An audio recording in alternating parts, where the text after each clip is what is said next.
উনি ইমামতি করতে গেলেন এক মসজিদে। মাগরিবের সালাতে উনি লম্বা কেরাত ধরলেন। এশার নামাজ শুরু করলেন সূরা বাকারা দিয়ে, কোরআনের সবচেয়ে ছোট সূরা। হ্যাঁ, বড়? কত বড়? বিশাল বড়। এখন ওই এলাকার মুসল্লিরা ছিল কৃষক মুসল্লি। এক কৃষক মুসল্লি সাহাবী নামাজের পেছনে দাঁড়ালেন, দেখলেন বাকারা দিয়ে ধরছে, কেরাত শেষ হয় না, আর দাঁড়িয়ে থাকতে পারে না, পায়ে ব্যথা করে, পিঠে ব্যথা করে। কিছুক্ষণ পর রেগে মেগে নামাজ ছেড়ে দিয়ে বারান্দায় নামাজ পড়ে বিশ্বনবীর কাছে বিচার দিতে গেলেন। যে বললেন, নবী এমন ইমাম পাঠাইছেন এশা পরে বাকারা দিয়া। বিশ্বনবীকে সর্বনাশ, মুয়াজ তো ভেজাল লাগাই ফেলতেছে। ডেকে পাঠালেন, সহিহ বুখারীর বর্ণনা। বিশ্বনবী বললেন, Muadh, what are you doing there? কি করছো তুমি সেখানে? আফাতানুন আনতা ইয়া মুআজ? ও মুআজ, তুমি কি ফিতনা বাজাও নাকি?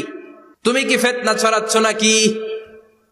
খেটে খাওয়া মানুষ, কৃষক মানুষ, মাঝারি সাইজের কত সুন্দর সূরা আছে, ওয়াদ-দুহা ওয়াল-লাইলি ইযা সাজা, আল কারিআতু মাল কারিআ, আসনা নাই, আলহাকুমুত তাকাসুর, আসনা নাই।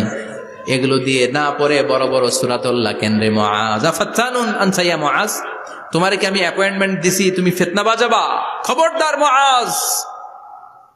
ইয়াসসিরু ওয়ালা তুআসসিরু, ইসলামকে মানুষের কাছে সহজ করে উপস্থাপন করবা। বাশশিরু ওয়ালা তুনাফফিরু, ইসলামকে এমন ভাবে উপস্থাপন করবা না যে তোমার কথা শুনে মানুষ দিন থেকে ভেগে ভেগে যায়। তাহলে এই দায়ভার ইসলামের নয়, এই দায়ভার বর্তাবে তোমার কাঁধের উপর। চিৎকার করে বলেন ঠিক কিনা? আমাদের মধ্যে অনেকে ইসলামকে অনেক কঠিন করে ফেলে, মানুষকে আশার বাণী শোনায় না।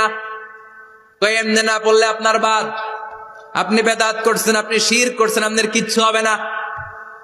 যারে বলে কিচ্ছু হবে না, সে বলে আমার যেহেতু কিচ্ছু হবে না, তোর কথা শোনার আমার দরকার নাই।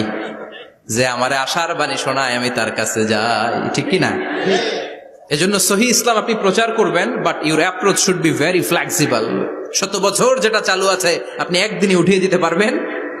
It's not a logical approach. বিশ্বনবীর অ্যাপ্রোচ, বিশ্বনবীর রেশনাল ক্যাপাসিটি এমনটা ছিল না। সহজভাবে বুঝাবেন। আদ-দীনু ইউসরুন লা উসরা ফি, দিনটা হলো সহজ, দিনের মধ্যে কাঠিন্যতা নাই। সুবহানাল্লাহ, কি ক্যাপাসিটি! আমি যেমনি আপনাদেরকে নিয়ে বসে ওয়াজ করতেছি, বিশ্বনবী ওয়াজ করতেন, তবে সংক্ষিপ্ত ওয়াজ। আমরা আধা ঘন্টা করে যদি রাখতে চাই, হুজুর আরো আধা ঘন্টা করেন। তো আরো আধ ঘন্টা করে যদি শেষ করতে চাই, হুজুর আর 10 মিনিট করেন। হুজুর ওয়াজ অনেক টেস্ট লাগে, হুজুর নামাজ টেস্ট লাগে না। আচ্ছা না নাই? ওয়াজ ভাল লাগে, নামাজ ভাল লাগে না, কিন্তু বিশ্বনবীর ওয়াজ ছিল সংক্ষিপ্ত। আর বিশ্বনবী বলতেন, one of the minor sign before the day of judgement, your lecture will be longer, your salat will be shorter. কিয়ামতের আগে তোমাদের লেকচার, ইসলামী লেকচার লম্বা হবে, নামাজ হয়ে যাবে সংক্ষিপ্ত। এই আলামত সমাজে আছে না নাই? বিশ্বনবী সংক্ষিপ্ত কথা বলতেন, আর ওনার বুদ্ধিবৃত্তিক ক্যাপাসিটি কাজে লাগিয়ে তিনি বুঝাতেন। হাত দিয়ে ইঙ্গিত করতেন, আঙ্গুলের বিভিন্ন ব্যবহার সমাজে আছে না নাই? এরকম করলে এটারা লাইক বলে না, এরকম করলে বলে ডিসলাইক। আবার ক্রিকেটে এরকম করলে কয় ছক্কা, আবার একটা উড়াইলে কয় তুই যা। একটা মানে কি? আবার বিজয় দেখায় কেমনে?